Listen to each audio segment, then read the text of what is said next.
तो राजीव के पिटारे में आप तमाम जानकारियां अब तक देखते आए हैं, बहुत सारी ऐसी जिन्होंने आपको बहुत कुछ जानने का मौका दिया। और आज हम बात कर रहे हैं देश को भी थोड़ा करीब से जानने की। जो अपने तिरंगे की बात कर लेते हैं, हमारा ट्राई कलर, हमारा तिरंगा झंडा, आखिर उसके बारे में मैं क्या बताने जा रहा हूं, तो जानते रहिए, समझते रहिए, क्योंकि ये हमारे देश की बात है। सर हमारा शान से ऊंचा रहे, उससे जुड़ा हुआ हमारा तिरंगा है। जी हाँ, 22 जुलाई 1947 की हम बात कर रहे हैं। 15 अगस्त 1947 देश आज़ाद हुआ था और 22 जुलाई 1947 को संविधान सभा की एक बैठक हुई थी और उस संविधान सभा की बैठक में हमारे वर्तमान तिरंगे को एक रूप दिया गया था, अमली जामा पहनाया गया था और उसके बाद हमारा ये तिरंगा अस्तित्व में आया था। तो जो इस तिरंगे को रूप दिया गया, जो अस्तित्व में आया, उसमें ख़ास बात ये कि 3 उसमें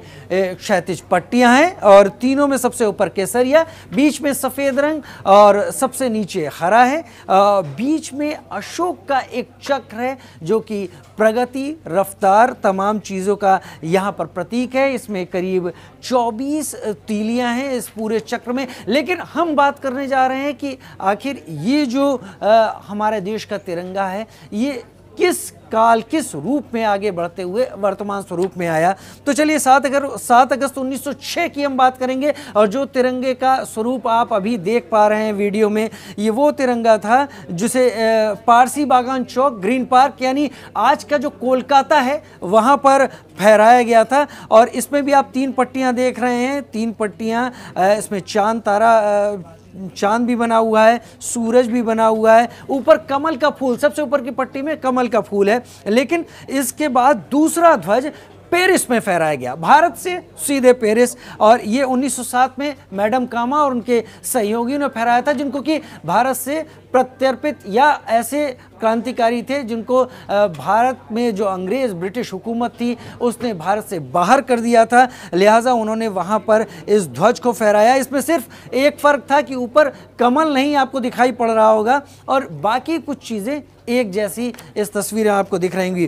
तीसरा जो ध्वज था वो 1917 में, यानी भारत का ही ध्वज। और इस ध्वज में ख़ास बात यह है कि ये वो ध्वज था जिसको हम में से अधिकांश भारतीय स्वीकार नहीं करेंगे। इसमें यूनियन जैक भी आपको दिखाई पड़ रहा होगा जो कि ब्रिटिश शासन का प्रतीक था। इसमें तारे भी और चांद भी दिख रहा होगा और जो इसका आकार है वो भी कुछ कुछ अलग सा आपको समझ में आया होगा। और अखिल भारतीय कांग्रेस कमेटी के सत्र के दौरान 1921 में बेजवाड़ा, यानी अब विजयवाड़ा इसको कहते हैं, वहाँ पर ये चौथा फ्लैग था भारत का झंडा, जिसमें कि चरखा इसमें शामिल किया गया, यानी चरखा आपको दिखाई पड़ रहा होगा। ये अपने आप में ख़ास बात थी। और अब इसके बाद सीधे 1931 आते हैं और यहाँ पर हमारा जो तिरंगा है वो कहीं बहुत आकार लेना शुरू कर चुका था। हालांकि इसमें 3 पट्टियाँ थी और सफ़ेद पट्टी में बीच में चरखा बना हुआ था, जिससे हम अपने बापू को भी जोड़ते हैं, चरखे से हम स्वदेशी आंदोलन को भी जोड़ने की कोशिश करते हैं। तो वो चरखा यहाँ पर बना हुआ था। लेकिन